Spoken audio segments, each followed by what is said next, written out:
Já fazem mais de 300 mil anos que a humanidade está caminhando por esse planeta, e mais de 5 mil anos que nos organizamos em sociedades. Só o Brasil, com essa cultura mista que conhecemos, já tem mais de 500 anos de existência. Ou seja, não importa a sua idade. Você caiu num planeta que já estava acontecendo milênios antes de você existir, com regras que já estavam ditando o mundo. Às vezes, é mais fácil tentar não cair em armadilhas do que tentar entender o mundo com tanta regra complicada. Mas e se para vencer o jogo, primeiro você precisa enlouquecer? Já parou para se perguntar quem é o verdadeiro dono do mundo? Será que é aquele que obedece às leis da física, ou aquele que ri da gravidade, constrói asas de cera, descobre que o Sol é só uma ilusão e, finalmente, reescreve o céu? Fica comigo até o final. Talvez você consiga ressignificar o que você chama de eu. Esse é o último vídeo dessa série. Eu sei que os outros foram bem pesados, foram bastante intensos, mas a nossa personalidade se divide basicamente em persona e sombra. A persona dos arquétipos é fácil de ver. É a maneira que eles se apresentam para o mundo. É a ideia que a gente compra. Mas a sombra acaba sendo algo mais pesado. A sombra é o que não queremos mostrar. É o que aprendemos que é errado. Aquilo que aprendemos a esconder para sobreviver ao mundo. E revelar isso não é nada confortável. Mas é como dizia o filósofo Diógenes de Sinope: de que serve um filósofo se não for para machucar os sentimentos de alguém? Mais importante do que se perguntar como eu estou vivendo é se perguntar: por que eu estou vivendo assim? Ou por que eu me comporto desse jeito? Por que isso me incomoda? Por que eu repito esse padrão? A missão desse canal é tentar melhorar a qualidade das nossas perguntas. Eu vou deixar marcado os outros 2 vídeos dessa série na descrição e na tela final desse vídeo, além de uma playlist com os 3 vídeos em ordem. No primeiro vídeo, a gente falou sobre os arquétipos que controlam a sua sobrevivência emocional. No segundo, a gente falou sobre os arquétipos que movem o mundo. E hoje a gente vai falar sobre os arquétipos que despertam a consciência. Eu me chamo Felipe e esse é o Paradigmas.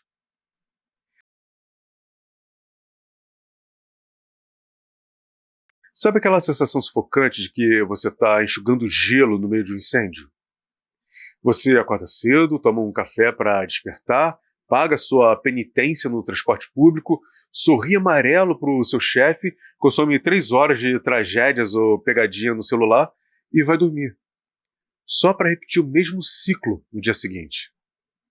E aí quando você finalmente surta, solta os cachorros, manda tudo para o espaço e decide dar uma crise de riso no meio do trânsito, alguém vai, buzina e te chama de doido.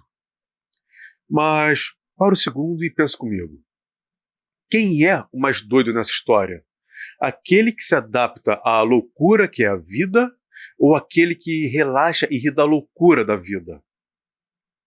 Se viver é tentar sobreviver num manicômio a céu aberto, então tentar ser normal não seria a maior de todas as loucuras?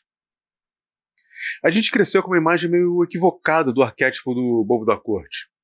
A cultura pop sempre nos vendeu a ideia de que o bobo é só o alívio cômico da história. É o cara atrapalhado, o cara que bagunça a introdução do filme para a história começar.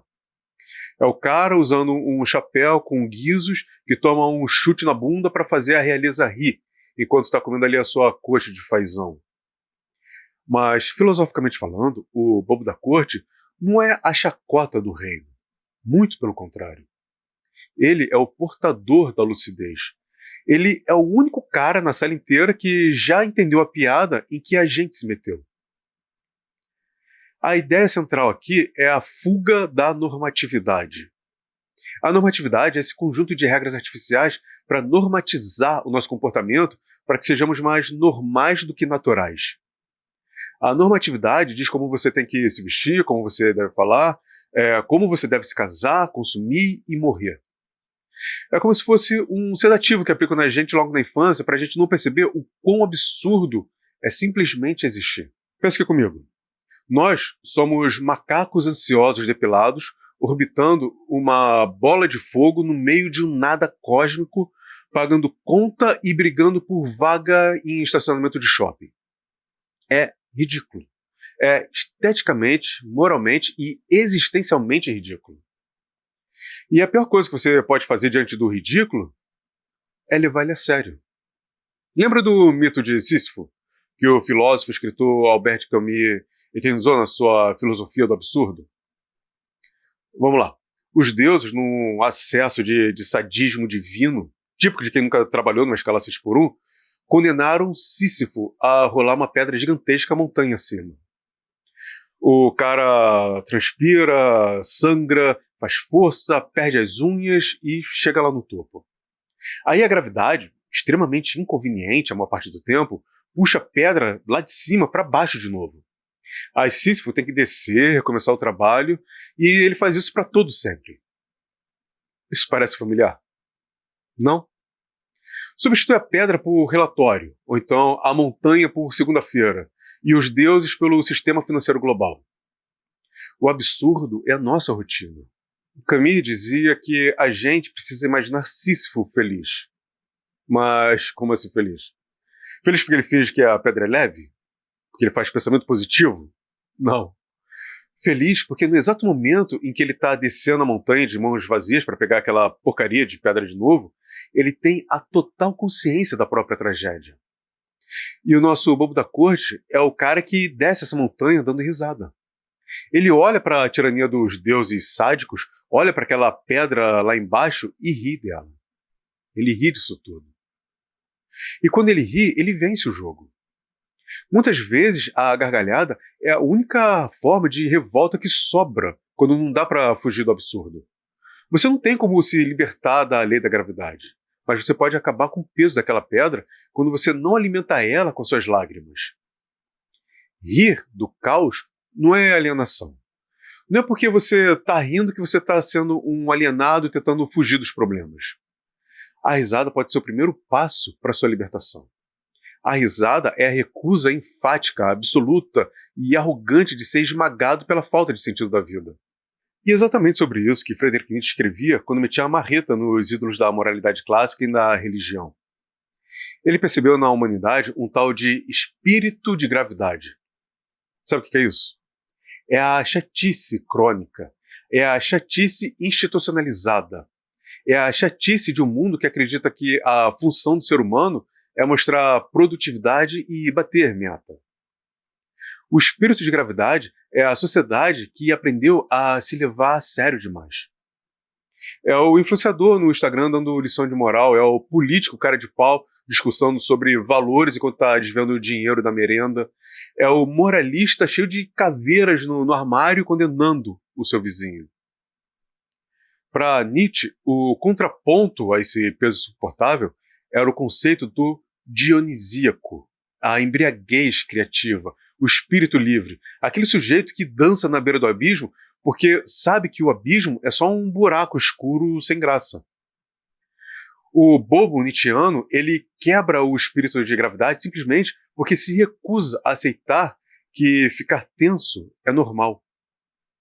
Se a realidade se apresenta como uma piada de péssimo gosto contada por um bêbado num velório, a única resposta ética possível é a gargalhada. A gente foi ensinado a ter um pavor doentio da loucura. A gente diagnostica, isola, medica e estigmatiza qualquer coisa que saia 1 milímetro sequer fora da métrica da normalidade aceitável. Mas o bobo, ele usa essa suposta loucura como se fosse um escudo. Porque quando você não tem mais medo de parecer maluco, o sistema perde totalmente o poder de barganha que ele tinha sobre você. O que a sociedade vai fazer? Vai te chamar de doido? Vai te cancelar? Você já está lá rindo e dançando peladão com as suas coisas ao vento, poxa. A fuga da normatividade que o bobo ensina não é aquela coisa dramática de jogar o celular no rio, largar tudo e ir morar numa caverna para comer raiz. É conseguir estar dentro do trem lotado às 6 da tarde, ali todo prensado contra a porta, quase beijando o passageiro da frente, sentindo o bafo quente do outro passageiro no seu cangote e achar graça. porque esse absurdo não faz sentido nenhum. A ferramenta que o bobo usa para conseguir vencer o sistema de dentro para fora é o mais puro e simples deboche. A risada alivia o peso da pedra. Ela liberta a gente do espírito de gravidade e afrouxa a corda que a sociedade usa para prender o nosso pescoço à rotina. Mas a verdade é que ela faz mais do que isso. A risada abre uma rachadura colossal nas paredes da realidade. Quando o bobo percebe que rir é um superpoder, ele entende rapidamente que a sua dita loucura é a única sanidade possível num mundo estruturalmente enlouquecido. Só que chega uma hora que rir sozinho não basta. E quando essa risada deixa de ser apenas uma reação defensiva contra a depressão e vira um ataque calculado? E se a gente pegar essa loucura lúcida, vestir uma máscara espalhafatosa nela, encher ela de glitter e levar ela para o meio da praça, para o meio da avenida e tentar curar na base do choque a própria sociedade que deixou a gente doido? Aí a gente sai da montanha solitária e silenciosa de Sísifo e entra de sola, assim, com os 2 pés na porta, no meio de um bloco de carnaval comandado pelas nossas próprias sombras. Rir sozinho da própria tragédia é um excelente mecanismo de defesa. O ser humano é um bicho carente e social que adora uma plateia. Até quando ele diz que não gosta de plateia. Quando o arquétipo do bobo da corte resolve compartilhar o seu humor com o resto do mundo, a sua ironia deixa de ser apenas um curativo existencial e se transforma na sua principal arma. Vira uma arma de destruição em massa de egos alheios. Carl Jung nomeou esse traço da personalidade como trickster, o famoso pregador de peças. O trickster tem uma função muito clara. Ele quebra as regras para trazer uma nova consciência. É o cidadão que é completamente sem filtros, que solta a verdade mais inconveniente no meio do almoço de domingo em família, causando aquele silêncio constrangedor entre a hora do pavê e a hora do cafezinho. O trickster, ele consegue usar a sua ironia para quebrar o nosso narcisismo. Ele chacoalha a nossa realidade. Na Idade Média, a sociedade europeia entendia muito bem essa função terapêutica do deboche. O filósofo e pensador russo Mikhail Bakhtin cunhou um termo genial chamado carnavalização. Mas vamos lá. Não tem nada a ver com o carnaval de hoje, com abadá de R$1.000, camarote VIP, chiclete com banana tocando seus últimos sucessos dos anos 80 e o influenciador fazendo dancinha para a marca de cerveja. O carnaval medieval original era uma válvula de escape brutal. Era uma festa visceral onde acontecia a suspensão temporária de todas as hierarquias. Durante aqueles dias de loucura autorizada, o mendigo usava a coroa de papelão e virava o rei. O bispo ele era ridicularizado na praça pública. O sagrado virava profano e o profano virava sagrado. A carnavalização era a risada subversiva rasgando o tecido de uma realidade opressora. Era a prova de que, para suportar a ordem e a lei o ano inteiro, a sanidade precisava de um banho periódico de caos. O bobo era o maestro dessa subversão, mostrando que as regras que a gente obedece cegamente não passam de uma convenção inventada. Você já reparou que quando a figura que se coloca numa posição de poder, que tenta se deslocar dos seus iguais para impor uma superioridade, tem um pavor absurdo de quem ri dele? Você pode ofender um político, pode xingar, pode gritar à vontade, que ele vai usar isso para se fazer de vítima. Mas se você rir dele, começar a fazer memes com ele, a risada desmoraliza. A ironia derrete a autoridade. Aí aquela figura de poder superior, inatingível, vai tentar te processar, vai tentar te prender, porque você conseguiu acertar uma flecha bem no meio do ego dele, deixando ele ali, exposto, nu, mostrando que ele é mais um macaco pelado, ansioso, caminhando nessa pedra flutuante. O dramaturgo e poeta William Shakespeare sabia disso melhor do que ninguém. Na sua peça, Rei Lear, Quem é o único personagem que tem permissão para chegar na cara do monarca absolutista, olhar no fundo dos olhos dele e falar: você é um velho idiota que tomou as piores decisões possíveis? É o bobo da corte. Se o ministro falar isso, ele perde a cabeça na guilhotina na hora. Mas se o bobo usar a máscara da loucura para escapar da força, ele empacota a verdade mais cortante em embalagem de charadas e musiquinhas. A loucura aparente do bobo esconde, na verdade, a maior lucidez de todo o reino. Ele é o porta-voz do absurdo. Aquele que diz ao rei nu que suas roupas invisíveis são de extremo mau gosto. Hoje a gente consegue ver esse arquétipo funcionando de uma forma muito clara em alguns grupos de humor. Talvez o exemplo mais famoso no Brasil seja o Porta dos Fundos. O grande trunfo deles não é só contar piadas. É pegar instituições que se levam a sério demais, tipo a política, a religião, a burocracia, os costumes sociais, e expor as suas contradições através do absurdo. A graça nasce justamente porque eles revelam que o rei continua nu, mesmo quando ele está cercado por assessores, seguidores, fiéis, jurando que ele está vestido. Esse é o papel clássico do bobo da corte. O humor não existe apenas para divertir. Ele é uma arma para desmoralizar a pretensão, para furar a bolha do poder, para lembrar que nenhuma autoridade é sagrada demais para ser questionada. Mas existem duas armadilhas perigosas aqui. A primeira é que nem todo humor subversivo é realmente subversivo. Às vezes o humorista se apresenta como alguém que desafia o sistema, quando na verdade ele só trocou o alvo. Em vez de apontar suas armas para o rei, para as instituições ou para as regras absurdas, ele resolve apontar para as pessoas comuns. Aí o que era uma válvula de escape, uma denúncia, se transforma em preconceito recreativo, em licença, não para expor as contradições, mas para humilhar aqueles que já são humilhados pela sociedade. Isso não é ato de coragem. Isso é um ato covarde contra aqueles que sofrem com o apagamento social. Aí, quando alguém questiona isso, começa a discussão se o humor precisa ter limite. O problema é que o verdadeiro bobo da corte, ele nunca esteve acima das regras do reino.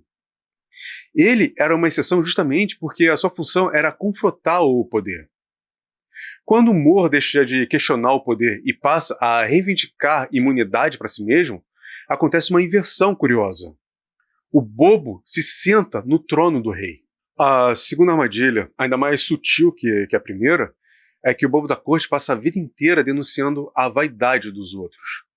Mas raramente ele percebe a própria vaidade. Existe uma satisfação enorme em ser aquela pessoa que faz a plateia rir. Existe um prazer gigante em ser o único sujeito da sala que consegue enxergar através das ilusões de todo mundo.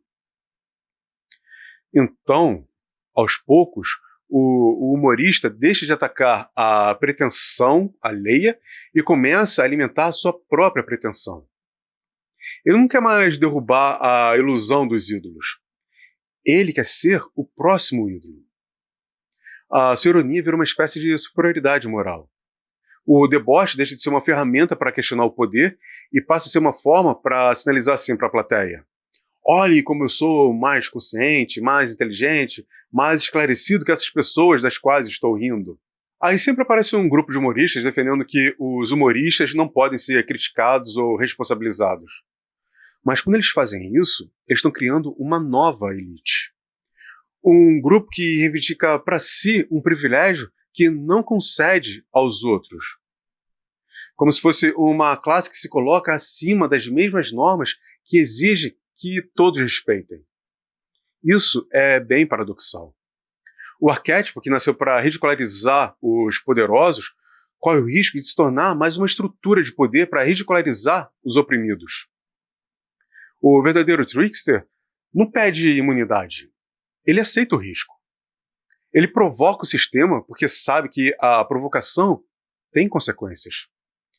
A sua liberdade vem da coragem de enfrentar essas consequências, não da pretensão de estar acima delas. O objetivo do bobo da corte nunca foi ter licença para dizer qualquer coisa. O objetivo sempre foi lembrar que ninguém, Nem mesmo o rei, o sacerdote, o juiz, nem mesmo o próprio humorista devia ocupar um lugar acima do restante da humanidade. Mas rir das paredes da prisão não derruba as grades. O bobo sobrevive ao vazio zombando dele. Mas o que acontece quando cansamos de apenas rir do nada? Alguém precisa sujar as mãos. Alguém precisa construir algo. O bobo que nasceu para desafiar o rei agora deseja secretamente ser coroado. E é aí que o pesadelo de verdade começa. Porque enquanto você tinha o rei para odiar, o chefe para xingar, a vizinha fofoqueira para criticar, o sistema capitalista tardio para culpar por todas as suas frustrações, a sua vida tinha um propósito. Mesmo que fosse um propósito terceirizado pelo ódio. Mas agora que o bobo da corte destruiu a ilusão e provou que ninguém sabe direito o que está fazendo, ou sabe o que está acontecendo. Rir do absurdo é catártico, mas perceber que você está morando nesse absurdo, aí já são outros 500. A piada perde a graça. E é aqui, depois da ruptura, que mora o arquétipo do criador. Mas vamos lá. O criador não é aquele que desenha pra caramba, tem altas ideias, sabe tocar engenheiros do Havaí, fica escrevendo poesias. O criador é um guerrilheiro existencial com faca nos dentes e sangue no olho. Quando o filósofo francês Jean-Paul Sartre trouxe o conceito de ser para si, que a existência precede a essência, ele estava puxando para o indivíduo a responsabilidade de criar um sentido, de criar uma razão, um caminho para seguir. Quando a gente nasce, a gente surge no mundo que já está acontecendo. Aí você tem duas opções. Ou você segue o mundo, aceita a sua função no mundo e se torna um ser em si, como se a sua essência precedesse a sua existência, como se você já tivesse nascido com uma função definida. Ou você escolhe criar o seu caminho. Descobrir que você é. Criar a sua essência e arcar com todas as consequências que isso acarreta. Você é livre para escolher, mas tem que viver com o peso das suas escolhas, não importa quais sejam. É tipo chegar no restaurante e descobrir que você vai ter que comer a comida que você mesmo vai fazer. O criador é aquele que olha para o absurdo denunciado pelo bobo da corte e, ao invés de se desesperar, ele usa isso como um alicerce para construir um novo mundo. Mas isso não é igual chegar num imóvel vazio, tirar uma foto do cômodo e mandar a IA te dizer como deve decorar o lugar. Não existe um Mac Vida Feliz que ainda te dá um sentido de vida de brinde. O criador precisa criar o seu novo mundo a partir dos cacos das suas próprias ilusões despedaçadas, com as ruínas de um mundo que o criador não acredita mais. Existe um conceito bem interessante chamado bricolage, que foi cunhado pelo antropólogo Claude Lévi-Strauss. Mas, vamos lá. Quem é o bricolage? Bricolage é o mestre faixa preta da gambiarra. É aquela pessoa que conserta o carburador do Palio 97 usando uma fita isolante e uma lata de Pringles. O criador trabalha exatamente desse jeito na esfera da sua psique. Ele pega os fragmentos de uma cultura despedaçada, as peças soltas das suas próprias desilusões, os cacos de vidro dos traumas de infância, e improvisa em cima. O bricolé pega o não que tomou da pessoa que ele está flertando, junta com a demissão injusta, junta com a sua crise de pânico, e escreve um samba a partir disso. Ou então ele cria um aplicativo, ou ele começa um novo negócio. Tem uma coisa chamada fator extraordinário. É a quebra do padrão da normalidade. Vamos supor que a sua vida é uma guerra após a outra. O seu corre virou a sua rotina. Esse é o seu normal. As coisas vão acontecendo e você acha que as coisas são assim mesmo, sempre foram assim. Quando você tem um dia de paz, que tudo dá certo, as coisas caem no seu colo sem esforço nenhum, esse é o seu fator extraordinário. Ele chama a atenção porque ele quebra a sua normalidade. Quando o bobo da corte quebrou a sua normalidade, o caos que ficou se transformou no seu fator extraordinário.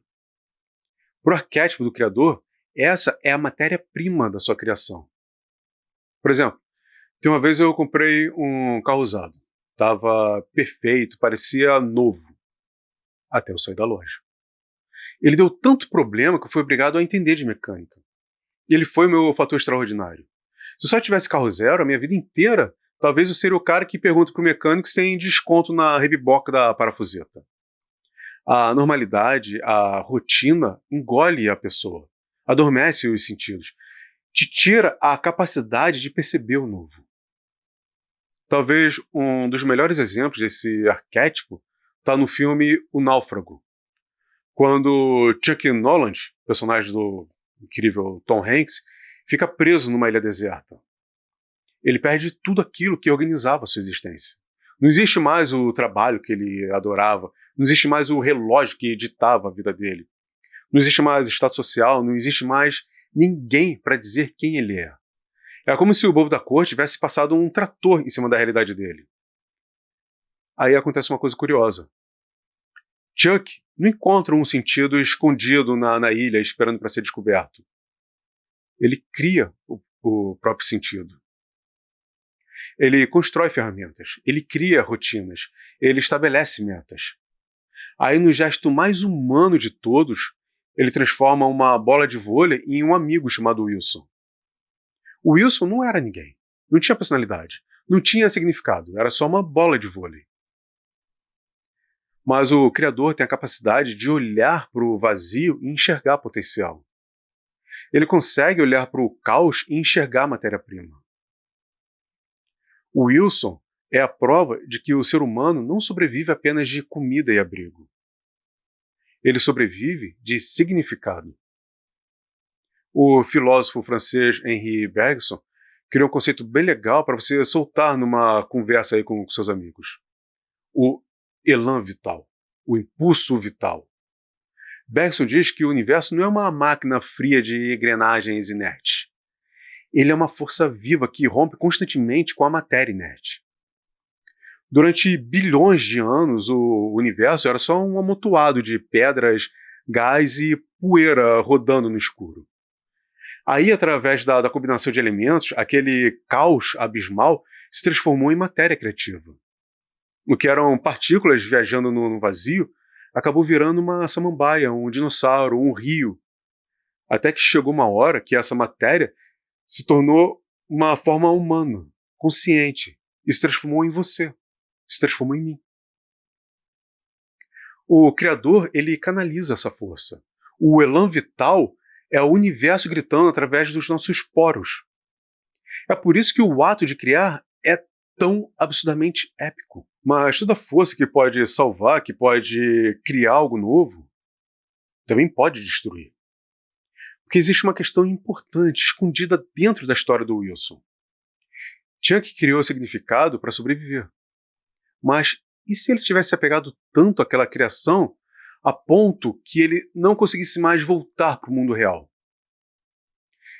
E se a bola de vôlei deixasse de ser uma ferramenta para enfrentar a realidade e passasse a ser uma fuga da realidade? Aí a gente começa a enxergar a sombra do Criador. Porque o mesmo impulso que constrói pontes também constrói prisões. O psicólogo existencialista Rollo May tem um livro chamado A Coragem de Criar. Nesse livro, ele desmascara essa ideia romântica de que a criatividade é como se fosse um download mágico de inspiração divina que cai no seu colo como se fosse um passarinho da Disney. Para Rollo May, a criatividade é um ato violento contra o próprio cognitivo. Toda vez que você cria uma ideia nova, um projeto novo, um caminho, ou até mesmo um jeito novo e mais autêntico de viver a sua vida, você está assassinando a sua própria ordem anterior. Você está matando o velho para parir o novo. Você é o seu próprio elemento de ruptura. É por isso que, da forma ao nada, gera tanta ansiedade. O Criador ele trava uma guerra pessoal contra a sua própria verdade. Mas toda força que cria também carrega uma sombra. E a sombra do Criador é traiçoeira, porque ela nasce exatamente da mesma fonte que produz a sua própria virtude. Ele é vítima do perfeccionismo. O Criador enxerga na própria mente uma versão ideal daquilo que deseja construir. Só que a realidade nem sempre coopera. Tudo é maravilhoso e perfeito na teoria, até chegar a hora de colocar em prática. O livro nunca fica bom o bastante quanto a ideia original. A empresa não cresce tão rápido como foi planejado. A obra não transmite exatamente a emoção que existia na imaginação. E aí o criador cai numa armadilha cruel. Ele prefere a perfeição imaginária do que a imperfeição real. O resultado disso é que muitos projetos morrem antes mesmo de nascer. Não porque eles eram ruins, mas porque nunca pareceram bons o bastante para o próprio criador. O criador passa tanto tempo construindo significados que começa a acreditar que o mundo deveria obedecer às suas próprias ideias. No começo, ele cria porque ele ama a criação. Depois, ele passa a amar a sua própria visão. E, sem perceber, ele começa a tratar qualquer pessoa que discorde dele como se fosse um obstáculo. É aqui que o criador corre o risco de se transformar num pequeno deus doméstico, convencido de que a realidade seria muito melhor se o universo seguisse os seus projetos. Talvez seja por isso que tantas utopias acabaram virando pesadelos. Porque existe uma diferença enorme entre criar algo novo e tentar moldar toda a existência à imagem daquilo que você criou. O mesmo impulso que produz obra-prima também pode produzir fanatismo. A mesma imaginação que constrói pontes pode construir prisões. Outra armadilha é o vício em possibilidades. Criar é prazeroso. Imaginar é prazeroso. Sonhar é prazeroso. Mas executar é cansativo. É frustrante. E às vezes tem tanta etapa que dá até preguiça. Então o criador corre o risco de se apaixonar pelo projeto antes de se comprometer com o trabalho. Ele vai lá, acumula várias ideias, vários rascunhos, vários planos, universos inteiros dentro daquela cabeça. Aí o criador acaba virando um colecionador de futuros que nunca chegam ao presente. E a coisa pode ficar ainda mais perigosa quando o criador confunde a própria identidade com a sua obra. Quando isso acontece, o fracasso de um projeto não é só um projeto que fracassou. Ele vira o fracasso da própria pessoa. O livro vende pouco e o criador se sente sem talento. O canal não cresce e ele se sente irrelevante. A empresa quebra e ele sente que quem quebrou foi ele. A sua dignidade passa a depender daquilo que ele produz. Talvez a maior tragédia do criador seja justamente essa. Ele olha para o vazio e consegue enxergar potencial. Mas às vezes se apaixona tanto por aquilo que imagina que começa a desprezar aquilo que existe. E quando isso acontece, a criatividade deixa de ser um ato de amor pela realidade e se transforma numa tentativa de substituir a realidade. O criador saudável cria porque ama a vida. O criador sombrio cria porque ele não consegue aceitar a vida. Talvez uma das representações mais trágicas da sombra do criador está no livro A Obra-Prima, do escritor francês Émile Zola. O protagonista, Claude Lantier, é um pintor brilhante. Ele é obcecado pela ideia de produzir a obra perfeita. Ele não quer pintar um quadro legal, bonitinho. Ele quer pintar a obra de arte definitiva. Aquela pintura que é capaz de capturar toda a beleza, toda a verdade, toda a complexidade da existência ali numa única tela. O problema é que essa obra só existe na imaginação dele. E a imaginação é um lugar terrível para o criador morar. Porque dentro da nossa cabeça tudo é perfeito. As cores são perfeitas, as formas são perfeitas, a emoção é perfeita. Mas ali no momento que a tinta encontra a tela, a realidade aparece. A execução nunca alcança a visão. Claude não consegue aceitar essa diferença, então, aos poucos, a criação deixa de ser um ato de expressão e se transforma na sua tortura. Quanto mais ele tenta alcançar a sua visão ideal, mais distante parece que ela fica. Cada quadro inacabado vira uma nova obsessão. Cada fracasso dele se transforma numa exigência ainda maior. Essa é a pior face do criador. Ele não consegue mais amar a obra imperfeita. Ele não consegue mais amar o processo. Ele só consegue amar um ideal impossível. O criador cai numa armadilha terrível. Ele começa a acreditar que o seu valor como ser humano depende daquilo que ele produz. Aí é importante dar um passo para trás para poder entender. Porque tem aqueles que não estão interessados em criar nada. Eles só estão interessados numa coisa: entender. Essa é a motivação do arquétipo do sábio. O sábio não quer rir da realidade, ele não quer criar algo novo. Ele só quer entender para combater a ilusão. A grande maioria das pessoas já ouviu falar de Platão e a sua mega famosa alegoria da caverna. Aquela que fala sobre um grupo de pessoas que estão acorrentadas dentro de uma caverna e só conseguem ver as sombras de algumas estátuas projetadas na parede.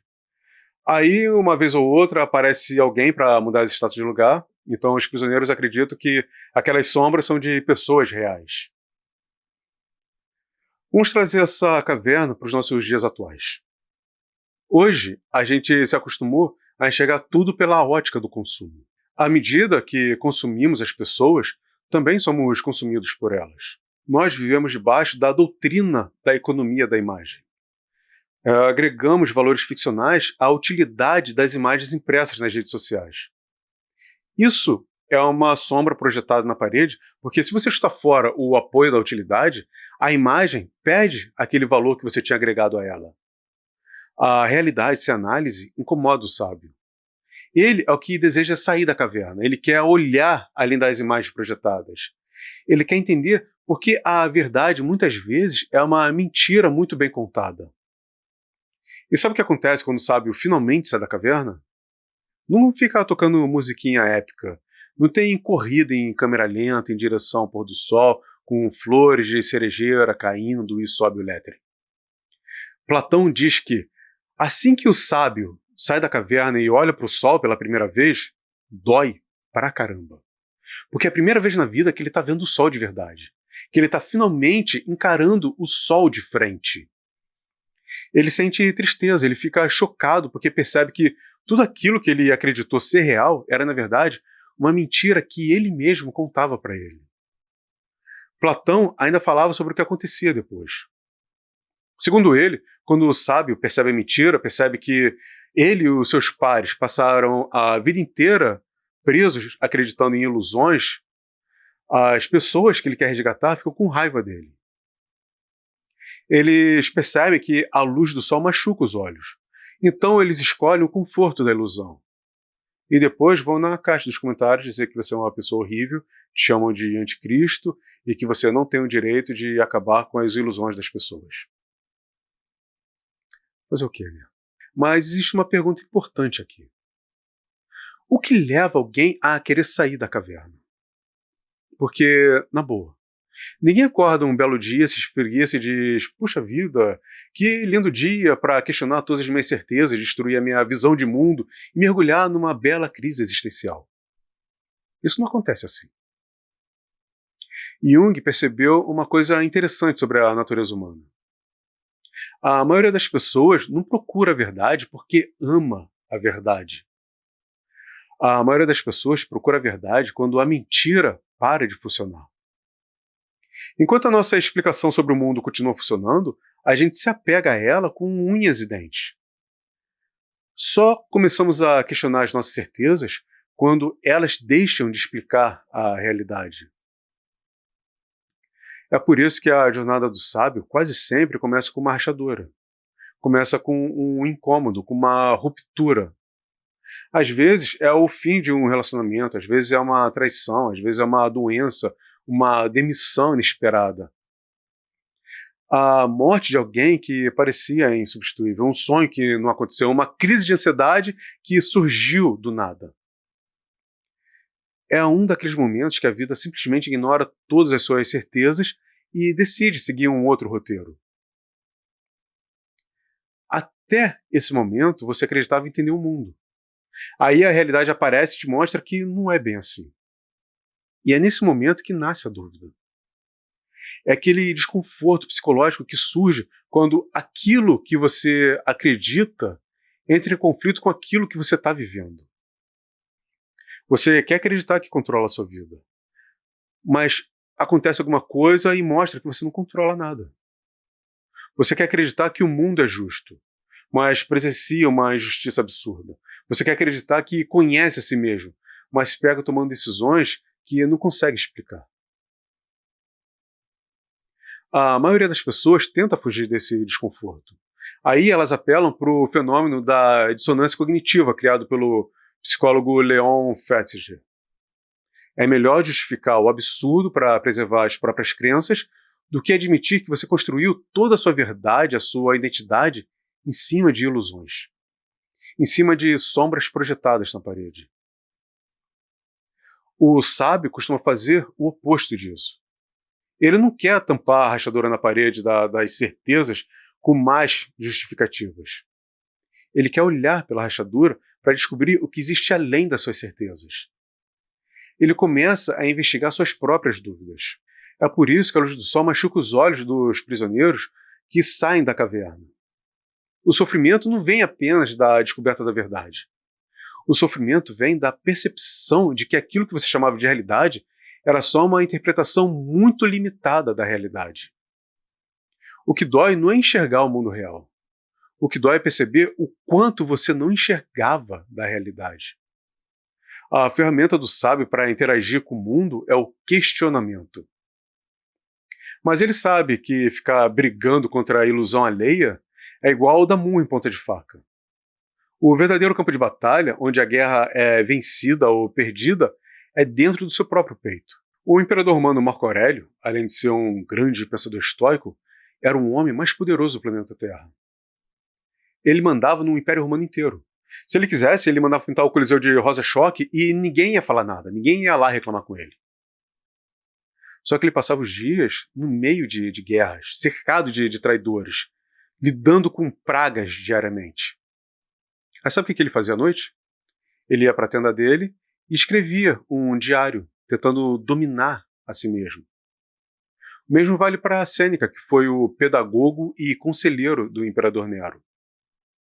Os estoicos nos ensinam que o combate à ilusão é, antes de tudo, dominar as próprias paixões. É entender que você não tem o menor controle sobre o caos do universo, sobre os eventos que são externos a você, sobre a chuva que alaga a sua rua, ou sobre o mau humor da sua sogra toda vez que você respira. A única coisa, a única milimetragem de controle que você tem na sua vida é sobre como você reage a isso. O sábio, ele não sofre por antecipação. Ele entende que não adianta chorar pelo leite derramado. Ele sabe que existe uma força que ele não controla, chamada gravidade, então ele vai pegar um pano de chão para limpar aquele leite derramado.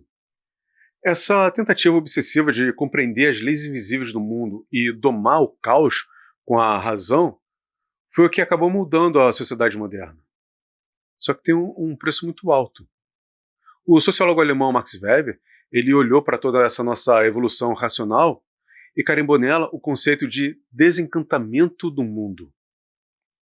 Weber percebeu que o sábio ocidental, ali todo cheio de razão e ciências, declarou guerra contra o pensamento mágico. Nós queremos entender tudo, queremos explicar o mundo. Dizer que é coincidência, que é acaso, que é a vontade dos astros, dos céus, que é a culpa de forças malignas, não é mais suficiente. O sábio ocidental quer o manual de instrução do mundo. E conseguiu. Agora a gente voa de avião, cura infecções com antibióticos, manda robô para Marte. O caos foi vencido pela compreensão. Só que o mundo mecânico não tem mais o seu mistério natural. O mundo desencantado é previsível e, frequentemente, é deprimido. A ciência explica como a gente morre, mas ela não sabe o que dizer para consolar quem está chorando no velório. O sábio passa a vida inteira acumulando informações, destruindo ilusões, engolindo enciclopédias e mapeando a realidade de cabo a rabo. E aí a gente chega numa bifurcação bastante trágica. O que acontece quando você chega no limite absoluto da razão? O que acontece com a mente humana quando o excesso de dados, em vez de libertar, começa a esmagar? Quando o peso de saber demais ameaça estourar os parafusos da sua própria sanidade? Será que a sabedoria é decorar todas as informações? Ou será que o verdadeiro mestre é aquele que, de alguma forma, aprendeu a esquecer. O entendimento, o questionamento, a investigação da realidade não deixa ninguém feliz. Muito pelo contrário. É conviver com o incômodo. Talvez seja por isso que o filósofo alemão Arthur Schopenhauer, pai do pessimismo, disse certa vez: quanto mais claro é o conhecimento do homem, quanto mais inteligente ele é, mais sofrimento ele tem. O homem que é dotado de gênio sofre mais do que todos. Ou, como disse o poeta inglês Thomas Gray, no seu poema Ode a uma Perspectiva Distante do Colégio Eton: onde a ignorância é uma bênção, é loucura ser sábio. A gente foi ensinado, desde que a tia da escola colocou uma estrelinha dourada na nossa testa, que saber mais é sempre melhor. Que o conhecimento absoluto é a passagem VIP, o passe livre para a iluminação e para a sua paz de espírito. Mas será que isso realmente é uma bênção? Ou será que o excesso de lucidez é a mais requintada de todas as maldições? O escritor argentino Jorge Luis Borges tem um conto chamado A Biblioteca de Babel. Vamos imaginar o tamanho desse pesadelo. O universo é uma biblioteca infinita. Ela é feita de galerias hexagonais intermináveis com estantes que somem de vistas. E o detalhe mais macabro é que nessa biblioteca estão absolutamente todos os livros possíveis e imagináveis. Isso significa que em algum instante daquela imensidão existia um livro com a verdadeira história do seu futuro. Existia um livro com a cura para todos os tipos de câncer. Existe um livro que explica tintim por tintim o sentido do universo. É uma bênção divina, certo? Errado. Porque para cada livro que contém uma verdade absoluta, existem zilhões de livros que dizem exatamente o contrário. E outros trilhões de livros que são apenas 500 páginas escritas pelo Jack Torrance em O Iluminado. Borges mostra que a Biblioteca de Babel é o limite intransponível da nossa racionalidade. Se você tem acesso a tudo, então na prática você não tem acesso a nada. O excesso de sentido se transforma num ruído infinito. O sábio moderno, que no nosso caso tem o Google, a IA, os podcasts de 4 horas, várias enciclopédias na palma da mão, ele tenta processar, catalogar e julgar tudo que ele tem disponível. Ele jura que vai encontrar a resposta na sua próxima tese, no próximo artigo científico, no próximo vídeo. Só que o fardo do conhecimento, ele começa a ficar opressor. A quantidade infinita de dados pesa tanto nas costas que o intelecto ele é esmagado. O sábio, ele trava. Ele passa a vida inteira tentando escapar das ilusões e, sem perceber, acaba fabricando as suas próprias ilusões. É muito comum, sabe, acreditar que conhecimento e sabedoria são a mesma coisa. O sábio começa sua jornada fazendo perguntas. Depois aprende a encontrar respostas. Aí ele descobre novas perguntas e encontra novas respostas. O problema é que em algum momento ele pode começar a confundir a quantidade de informação com profundidade de compreensão. É tipo conhecer a teoria da felicidade, mas não conseguir ser feliz. Ou conhecer a psicologia dos relacionamentos e não conseguir amar de verdade. É como se ele tivesse decorado todo o mapa, mas nunca saiu de casa. O sábio acaba acreditando que o seu conhecimento é a sua identidade. É a caverna em que ele se enfia depois de sair da caverna antiga. Quanto mais o sábio aprende, mais ele percebe contradições que as outras pessoas não enxergam. Mais padrões, mais nuances, mais camadas. E isso acaba produzindo uma sensação também de superioridade. O desejo de compreender é substituído pelo desejo de estar certo. Talvez seja por isso que é bem difícil conviver com essa turma de gênios. Eles aprenderam a analisar tudo, mas desaprenderam a escutar. Qualquer conversa acaba virando uma competição. Aí pode acontecer a pior coisa para a psique, o isolamento. Como o sábio está sempre envolvido com as suas informações, ele já não tem mais paciência com o que foge disso. Todo o restante vira superficial para ele. Então, ele começa a se afastar.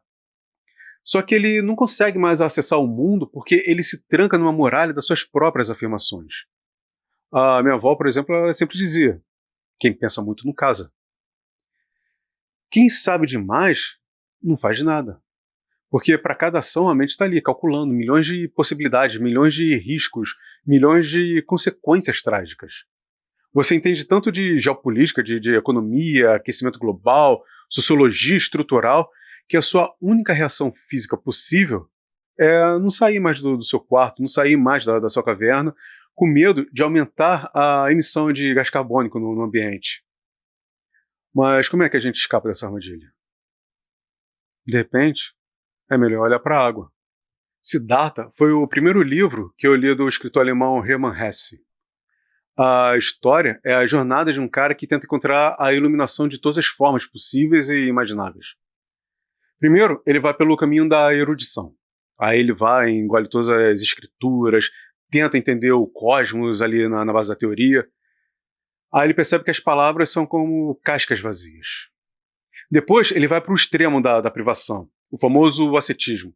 Vai morar no mato, passa fome, tenta dominar o corpo ali no tapa, medita até esquecer o próprio nome. Aí ele descobre que isso é só o ego, brincando de ser humilde para se achar superior aos outros. Aí depois ele desiste de tudo, joga tudo pro alto, vai pro extremo oposto. Aí ele ganha rios de dinheiro, arruma uma amante incrível, linda, apaixonada, enche a cara, joga no cassino. Aí ele percebe, no meio de uma ressaca moral, que o materialismo é só mais uma prisão previsível. Sabe onde Siddhartha finalmente encontra a resposta? Ali ele já velho, exausto, trabalhando como um anônimo e simplório barqueiro, transportando gente de um lado para o outro de um grande rio. Ele simplesmente senta na margem e aprende a escutar o rio da existência. Jung chama essa fase evolutiva do nosso arquétipo de o velho sábio. E é bem interessante porque o sábio, para entender o mundo, buscou informação, estudou, questionou, se aprofundou para ter argumentos para ganhar qualquer discussão. Enquanto o velho sábio escolhe a paz do desapego. Chega um ponto em que ele entende que tentar entender toda a complexidade do universo humano é igual colocar o oceano dentro de uma garrafinha de plástico de 500 ml. Enquanto o intelectual ainda está tentando catalogar toda a biblioteca de Babel, o velho sábio olha para o rio e entende a sua risada. A água cristalina da superfície e a lama barrenta do fundo não são opostas. São partes do mesmo rio. O barulho e o silêncio, a alegria e a tristeza, a ignorância e a sabedoria, a vida e a morte não são opostos. Não são inimigos disputando para saber quem é que vai vencer. São a continuidade se coreografando. O velho sábio aprende a aceitar. Aceita as limitações humanas. Aceita a passagem do tempo. Aceita que não controla o caos. Aceita que existem perguntas que não têm respostas. Isso é maturidade. Mas existe uma linha muito tênue entre aceitação e resignação. Aí o seu conhecimento é uma justificativa para a própria inércia. Tem uma frase que foi atribuída ao escritor irlandês George Bernard Shaw que diz: os homens prudentes adaptam-se ao mundo. Os imprudentes insistem em adaptar o mundo para si mesmos. Portanto, todo progresso depende dos imprudentes. E é aí que mora o perigo. O velho sábio corre o risco de se tornar excessivamente prudente. Ele já viu revoluções fracassarem, já viu impérios caírem, já viu ideologias que prometeram paraísos e só entregaram infernos, já viu pessoas repetirem os mesmos erros geração após geração. E justamente por enxergar tudo isso, ele começa a concluir que tentar mudar alguma coisa é inútil. Ele aprende a aceitar a impermanência das coisas. Ele se transforma no espectador da sua própria existência. Então, de repente, a verdadeira sabedoria não está em sentar para sempre na margem do rio. De repente, está em conservar até o último dia de vida a coragem de molhar os pés novamente. Mas e se o velho sábio descobrisse que o rio não é apenas algo para ser observado? E se ele descobrisse que pode mudar o curso do rio? Porque existe uma diferença enorme entre compreender uma realidade e transformar essa realidade. Jung percebeu que algumas pessoas não estavam satisfeitas em apenas compreender a própria mente. Elas queriam transformar a própria realidade. Elas queriam integrar os próprios medos, queriam reorganizar os próprios símbolos, queriam reconciliar as partes conflitantes da própria personalidade e emergir disso como se fosse um algo novo. Para Jung, esse processo recebeu o nome de individuação. Para os antigos alquimistas, ele tinha um outro nome: transmutação. E é nesse ponto, nessa interseção, que a gente vai encontrar o arquétipo do mago. Esquece Harry Potter, Gandalf, a vizinha que lê o futuro, o coach quântico que fala que se você vibrar, você vai atrair uma BMW. Vamos fazer uma análise antropológica, psicológica e filosófica da coisa toda. O mago entende a realidade e decide transmutar ela em algo novo. Enquanto o sábio entendeu que a realidade é mais complexa do que parece, o mago entendeu que ela é mais maleável do que parece. Vocês já devem ter me ouvido dizer que sofrimento não evolui ninguém. Uma pessoa que sofreu demais não é uma pessoa melhor. É só uma pessoa mais sofrida que as outras. É preciso ir muito além disso. Entender um trauma não cura o trauma. Entender a doença não cura a doença. Entender o vício não acaba com o vício. O arquétipo do mago está mais interessado em transformar a realidade do que simplesmente entender ela. O antropólogo britânico Victor Tanner criou um conceito chamado espaços liminares. A liminaridade é a borda, é a fronteira. É aquele momento em que você não está mais no lugar de onde você saiu, mas você ainda não está no lugar onde você quer chegar. Você não é mais a pessoa que você era, mas você também não é a pessoa que você será. Você se transforma num fantasma vagando dentro do vácuo desse entre lugares.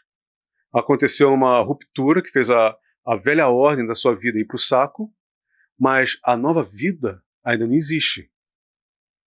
É interessante que todo mundo odeia e teme a liminaridade, porque nos acostumamos com rótulos.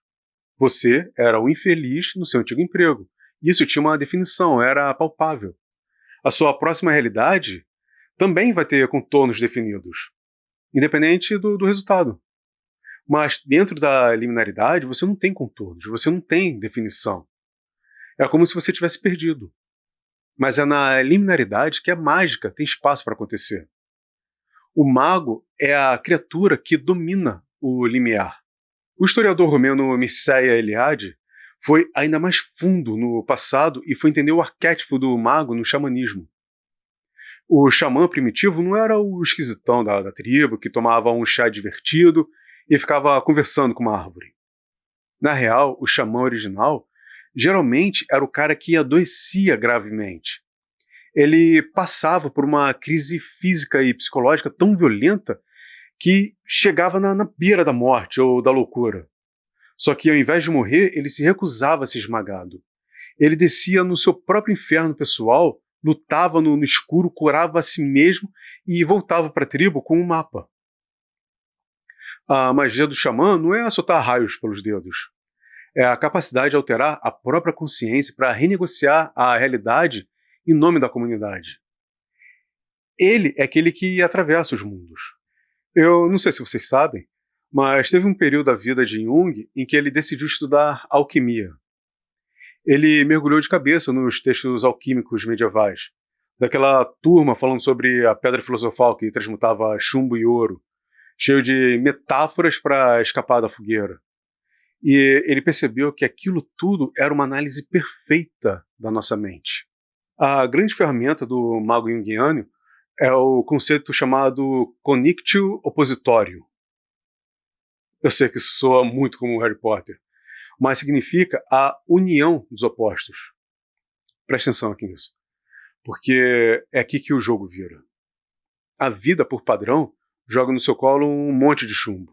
Mas o que é o chumbo? O chumbo ele é pesado, ele é tóxico, ele é inútil. O chumbo é o seu trauma não resolvido, é a humilhação que você passou, é o caos da realidade esmagadora que o bobo da corte viu e teve que rir para não surtar. É o fardo daquele conhecimento inútil que paralisou o sábio lá na biblioteca. É a dor que você tenta anestesiar com dopamina. E o que a gente faz com o chumbo? A gente tenta esconder ele debaixo do tapete. A gente se medica para não sentir o peso do chumbo. O discurso tóxico da positividade manda você ignorar o chumbo e fingir que tudo é flor. Mas o mago junguiano, ele entende que o chumbo é a matéria-prima que ele mais precisa. Ele pega o caos, pega a angústia, pega a sombra e joga tudo isso no caldeirão.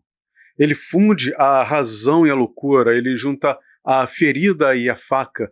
Ele trabalha com toda a escuridão que ficou trancada no porão da sua psique. Então ele transmuta todo esse material rejeitado no ouro de uma nova consciência. A magia é trabalhar a própria psique num nível tão profundo, mas tão profundo, que a sua transmutação interna altera irreversivelmente o jeito como a realidade interage contigo. Mas aí mora o perigo supremo. Porque quando você descobre que tem esse poder nas mãos, que o mundo externo é altamente maleável e que você pode reescrever as regras do jogo, o seu ego dá um salto triplo carpado quântico, como diz o jornalista Nelson Garrone. Se a realidade inteira pode ser dobrada pela mente desperta, o que impede a gente de tentar brincar de Deus? Schopenhauer também falava bastante sobre uma força cega, irracional e insaciável que move tudo que existe no cosmos. Ele chamou isso de vontade. Sabe aquela necessidade absurda que faz você comprar um negócio caro pra caramba, que você não precisa com dinheiro que você não tem, só para conseguir sentir alguma coisa? Então, essa é a vontade operando nas sombras da sua psique. O problema do mago é que quando ele começa a entender como funciona e como modificar a realidade, essa vontade, ela infla e começa a ficar perigosa. Ele não quer mais apenas transmutar a si mesmo. Ele quer devorar o universo, ele quer controlar as pessoas. Uma das coisas mais fascinantes sobre o arquétipo do mago é que ele não busca o poder pelo poder. O que ele busca é a transformação. Ele olha para uma realidade aparentemente fixa e enxerga uma possibilidade oculta. Uma pessoa qualquer ia chamar isso de destino, mas o mago chama de obra-prima. O mago ele é movido pela convicção de que o ser humano não está condenado a permanecer aquilo que ele é para sempre. O caos pode ser reorganizado, o sofrimento pode ganhar significado. Aquilo que hoje parece chumbo pode, através de um longo processo de trabalho interior, se transformar no ouro da sua consciência. Mas é justamente aí que mora o X do problema. O mago aprende algo muito perigoso. Ele descobre que as pessoas não vivem apenas na realidade objetiva. Elas vivem dentro de histórias, narrativas, símbolos, crenças e interpretações. E quem aprende a transformar símbolos também aprende a influenciar pessoas. Quem aprende a reorganizar significados também aprende a moldar percepções. O primeiro momento é transformar a si mesmo. O segundo momento é transformar o mundo ao seu redor. O terceiro momento é acreditar que tem o direito de fazer isso. E é nesse ponto que essa alquimia do arquétipo do mago começa a se corromper. Jung chamava esse fenômeno de inflação psíquica. É quando o ego ele entra em contato com as forças profundas do inconsciente e, ao invés de tentar se encontrar nelas, ele passa a acreditar que ele se transformou em uma delas. O indivíduo deixa de ser alguém em transformação e passa a se enxergar como um alguém acima das limitações comuns. Como se fosse alguém especial, um escolhido, um iluminado, um mito salvador, aquele que enxerga o que ninguém vê e compreende o que ninguém compreende. O mago começa a imaginar que ele próprio é um deus. Eu acho que poucos personagens na literatura representam a sombra tão bem quanto no livro O Coração das Trevas, do escritor ucraniano Joseph Conrad. No início da história, Kurtz ele é apresentado como um homem brilhante, culto, idealista, Aí ele vai para o Congo movido pela missão civilizatória. Ele vai acreditando que vai levar progresso, conhecimento, iluminação para um lugar que ele considera atrasado. Só por esse papinho já dá para saber que não vai dar certo, né? Kurt fica isolado de qualquer limite externo. Aí ele começa a ficar embriagado pelo próprio poder. Ele começa a acreditar que está acima de todas as regras. Aos poucos, ele deixa de ser um homem tentando transformar o mundo e começa a agir como alguém que acredita possuir o direito absoluto de moldar o mundo conforme a sua vontade. Kurtz é a prova que existe uma linha muito fina entre a transformação e a dominação. O verdadeiro mago não é aquele que controla tudo, é aquele que compreende que toda a transformação exige um respeito pelo mistério. Porque existe uma diferença enorme entre participar da criação e acreditar que você é o criador. Quando essa fronteira desaparece, a busca pela sabedoria se transforma numa obsessão. A cura se transforma numa manipulação. A alquimia da alma se transforma num culto à própria imagem. O mago, ele deixa de transformar a si mesmo e passa a querer remodelar o mundo inteiro segundo seus desejos. A tal magia do arquétipo do mago não é para controlar a realidade. É para transformar a si mesmo sem se perder no processo. O mago entende uma coisa que os outros arquétipos ainda não tinham compreendido completamente. A realidade não é uma prisão de pedra. Ela é uma conversa permanente entre aquilo que acontece e aquilo que fazemos com que acontece. Mas deixa eu te contar um segredo. Nenhum desses 12 arquétipos que a gente trabalhou ao longo dessa série existe isoladamente. Você não é somente o inocente, o herói, o rebelde, o governante, o criador, o sábio ou o mago. Você é todos eles em momentos diferentes da sua vida. Os arquétipos não são caixas onde as pessoas são colocadas. Eles são padrões, são tendências, são forças psicológicas que disputam espaço dentro da nossa própria mente todos os dias. Às vezes é o inocente que conduz as suas decisões, às vezes é o rebelde, às vezes é o cuidador, às vezes é o governante. E às vezes pode ser a sombra de vários deles ao mesmo tempo. O problema é que a maioria das pessoas passa a vida inteira obedecendo a esses padrões sem sequer perceber que eles estão lá.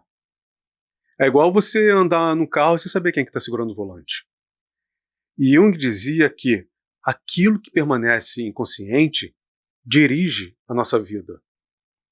E depois a gente chama isso de destino. Por isso que entender os arquétipos é tão importante. Não é para receber um rótulo novo, nem para tentar descobrir qual arquétipo eu sou, mas para enxergar os padrões que influenciam as suas escolhas, para perceber de onde vêm os seus medos, as suas inseguranças, de onde vêm os seus desejos, por que você repete certos erros, porque algumas situações se repetem como se fossem capítulos diferentes numa mesma história. Quando você consegue enxergar esses padrões, você deixa de ser apenas um personagem e começa a se transformar no autor. A vida vai continuar sendo caótica. O sofrimento continua existindo. As incertezas vão continuar por aí. A diferença é que você não está mais sendo arrastado cegamente pelos próprios impulsos. Você passa a participar conscientemente da construção da sua vida. Porque, no final das contas, a grande pergunta nunca foi qual arquétipo vive dentro de você. A grande pergunta é: quem está escrevendo a sua história? Missão cumprida. Foi muita pesquisa, muita leitura, muito estudo, muita escrita, mas eu acredito que valeu a pena. Com esse vídeo terminamos a nossa série sobre os 12 arquétipos. Eu vou deixar o link dos outros 2 aqui nesse vídeo, tá bom? Vou deixar na tela final, na descrição, e vai ter também uma playlist chamada Os 12 Arquétipos lá no canal. Muito obrigado a todos que ficaram até aqui. A todo mundo que tem deixado o like, se inscrito no canal, compartilhado os vídeos com os amigos. Muito obrigado. E também um muito obrigado especial a todos os membros e apoiadores que tornaram essa série possível. O próximo vídeo que eu vou subir vai ser a continuação daquela série sobre a formação da filosofia. Vai ser o começo do ponto de virada na história do pensamento. Se você também quiser entrar para o clube de membros e ter acesso a esse material exclusivo, é só apertar o botão Seja Membro aí embaixo, ou você também pode se inscrever através do Apoia-se. Ou, se você quiser fazer uma contribuição de qualquer valor para ajudar a continuidade desse canal, você pode fazer um Pix. A chave está aparecendo aí na tela e tem um link na descrição e no primeiro comentário fixado. Lembrando também que a lista de livros para você se aprofundar nesse tema está na descrição e no canal tem diversos vídeos também para você maratonar e te ajudar a refletir melhor, a pensar melhor. Então, reflita sobre tudo que foi dito, porque eu também posso estar completamente errado. Por isso, pense, duvide, leia, fique bem e beba água. Quando vocês forem conhecer alguém ou marcar um encontro, talvez seja mais interessante, mais produtivo, perguntar quais arquétipos a outra pessoa está vivendo naquele momento, ao invés de cair no lugar comum dos signos. Beleza? Fica a dica. Bom dia, boa tarde, boa noite, boa sorte. E até a próxima.